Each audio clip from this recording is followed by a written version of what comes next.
అంటే 25 నుంచి 30వ తారీఖు లోపు ఈ డేటా ఎంట్రీ మొత్తం కూడా కంప్యూటర్లో పొందుపరిచి ఆధార్ కార్డుకి అదే రకంగా ఓటర్ లిస్ట్ కి అదే రకంగా ఏదైతే ఇతర వాళ్లకున్న కుటుంబానికి సంబంధించిన కార్డులకి లింకప్ చేసి ఎవరైతే నిజమైన అర్హులైన లబ్ధిదారులు ఉన్నారో వారికి ఈ ప్రభుత్వం ఇచ్చిన హామీలు అందించే దాంట్లో భాగంగా ఈరోజు ముఖ్యమంత్రి గారు కేబినెట్ మంత్రులైన మేమందరం కూడా ఇన్ డెప్త్ గా స్టడీ చేయడం జరిగింది. దీంట్లో ఈ ప్రజా పాలనకు వచ్చిన అప్లికేషన్ల కోసమని కేబినెట్ సబ్ కమిటీని కూడా ఈరోజు ప్రకటించుకోవడం జరిగింది. ఈ కేబినెట్ సబ్ కమిటీకి చైర్మన్ గా ఉప ముఖ్యమంత్రి గారు బట్టి విక్రమార్క గారు ఉంటారు. దాంట్లో IT and industry minister Sridhar Babu గారు, నేను అంటే మేము housing and revenue and I&PR మంత్రిగా మేమిద్దరము దాంట్లో సభ్యులుగా, ముఖ్యులైన అధికారులు కూడా దాంట్లో సభ్యులుగా ఈ కమిటీలో ఉంటారు. ఈ కమిటీ యొక్క విధి విధానాలేంటి, ఈ కమిటీ ఎలా ఈ 6 పథకాలు ప్రజలకు చేర్చే దాంట్లో ఈ వచ్చిన అప్లికేషన్ లో జెన్యూనిటీని పరిశీలించి అర్హులైన వారు ఎవ్వరిని కూడా మిస్ కాకుండా ఉండే విధంగా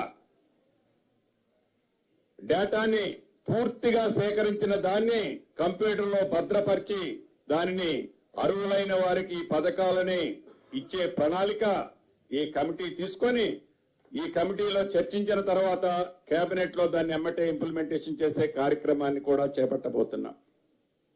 ఇంతేకాదు, ఏదైతే ఈ రాష్ట్ర ప్రభుత్వం మొదటి నుంచి ఏర్పడిన దగ్గర నుంచి చెప్తుందో మాటలతోనే కాకుండా చేతలతో ఈ కార్యక్రమాలకి తెలంగాణ ప్రజలకు అందించాలని చూస్తుందో అందించే దాంట్లో కూడా చెప్పిన ఏ ఒక్క మాటకి కూడా ఈ ప్రభుత్వం బ్యాక్ వెళ్లే పరిస్థితి ఎప్పటికీ ఉండదు.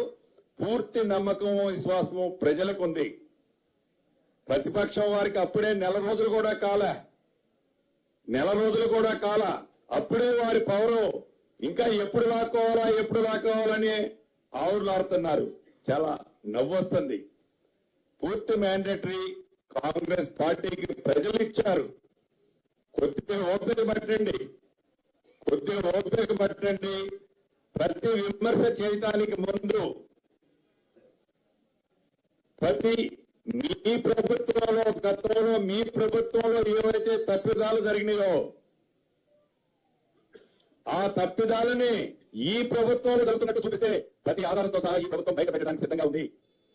మాటలతో కాదు, ప్రతి డాక్యుమెంట్ ని కూడా ప్రజల ముందు పెట్టడానికి ఈ ప్రభుత్వం ఉంది. అప్లికేషన్లు తీసుకున్నాం, అయిపోయిందని మేము చెప్పటంలా ఈ రోజు ఇంకా మా భుజాల మీద ఇంకా మరింత బరువు ఎత్తుకొని ప్రజలకు చెప్పిన ప్రతి మాటని, ప్రజలకు ఇచ్చిన ప్రతి వాగ్దానాన్ని చిత్తశుద్ధితో ఈ ప్రభుత్వం చేసి చూపిస్తుంది.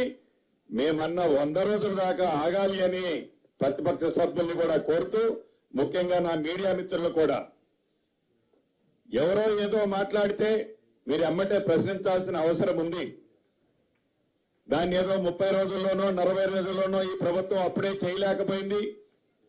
చేయలేదు అనేది బ్యానర్ ఐటంగా పెట్టి దాన్ని విపరీతార్థాలకు దారి తీసే విధంగా మీడియా మిత్రులు కూడా ఈ చేస్తున్న ప్రభుత్వానికి చిత్తశుద్ధితో ప్రజలకు అందించాలి, ఈ సంక్షేమ కార్యక్రమాలు అనుకుంటున్న ఈ ప్రభుత్వానికి మీ సహాయ సహకారాలు కూడా మనస్ఫూర్తిగా కావాలని కూడా మనస్ఫూర్తిగా మీ అందరినీ కోరుకుంటూ, తెలంగాణ ప్రజలతో పాటుగా నా మీడియా మిత్రులకు కూడా అడ్వాన్స్ గా సంక్రాంతి శుభాకాంక్షలు తెలుపుకుంటూ సెలవు తీసుకుంటున్నాను. ఇప్పుడు మా మిత్రులు పొన్నం ప్రభాకర్ గారు మాట్లాడతారు.